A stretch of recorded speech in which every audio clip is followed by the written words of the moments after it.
Hello everyone, my name is Lyn and welcome to my presentation. Today I'll be sharing a little bit about myself, my journey with creativity and how I've explored this through different experiences. Here are some pictures of me, just to give you a quick glimpse into who I am outside of my studies. I've always loved balancing fun, creativity and academics. The story of my life. The story of my life, if it were a movie, would be called Polished Dreams, a journey of color and courage. Since I was young, I've always thrived academically, but I also loved making art. Over time, I experimented with many crafts and finally found a special passion for nail design. During junior high, I even started a small online store, which taught me a lot about business. Of course, it hasn't always been easy. Balancing school, creativity, and business has been a challenge.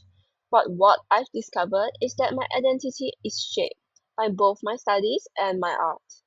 For me, success isn't about perfection, but about balance. The message I carry with me is when passion and determination come together, true success can be achieved. So, this is my movie poster, and this is my LinkedIn profile. Though I'm currently a full-time student and unemployed, I've had a past few experiences in working. I've worked as an administrative assistant at a tuition center and the most recent one, a restaurant as a waitress. As shown in the LinkedIn profile, I'm currently enrolled in Swinburne University, Sarawak, while I completed my high school studies in Han Chiang High School, Penang. Where creativity comes from. One theory that really helped me understand creativity is Amabile's componential theory of creativity. She explains that creativity depends on three main things: domain relevant skills, meaning the knowledge or abilities you have in a field; creativity relevant processes, like problem solving, flexibility, and experimenting; and most importantly, intrinsic motivation, being driven by genuine interest or enjoyment, not just external rewards. She also says that the environment matters a lot. If you have freedom, resources, and support, creativity is much more likely to flourish. Example of when I was creative. One example of creativity in my own life was when I explored nail design. I combined my art interests with practical skills and I really enjoyed the process. Painting tiny, detailed designs felt like creating miniature works of art. I also had the patience and techniques to support it, and I kept learning from my mistakes.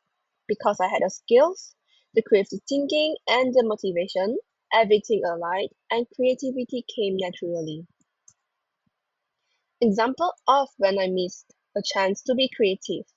But of course, there were times when I wasn't creative. For example, in a school group project, I was stuck to a simple and predictable presentation format.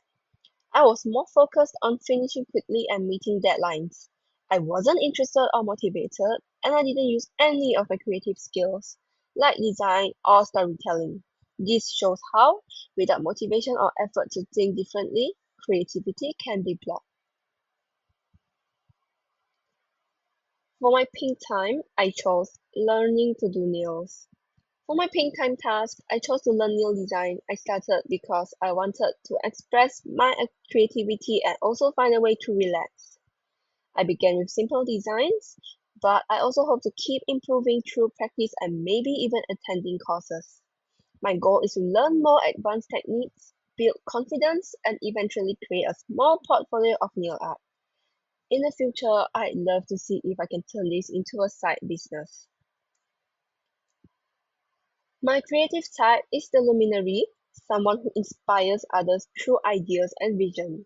This connects closely with Amabile's componential theory of creativity, which highlights the importance of skills, creative thinking, and intrinsic motivation. I see this in my own journey. When I design nails, I use my artistic skills, experiment with new ideas, and feel motivated by pure enjoyment, not just results. My thinking style combines logical planning with imaginative problem solving. This balance reflects how creativity can be both structured and spontaneous. Just as Amabile suggests, creativity thrives when we have both discipline and freedom, whether it's balancing my studies or exploring new design. I've learned that creativity grows strongest when skills, motivation, and curiosity work together, turning everyday ideas into something meaningful. Reflection. Through this journey, I realized creativity is not only about talent, but also about motivation and mindset. When I'm curious and passionate, like with new design, creativity flows naturally. But when I lack interest, like in the group project, creativity is blocked. This shows me that true creativity comes from balancing skills, strategies, and passion. That's all for me. Thank you.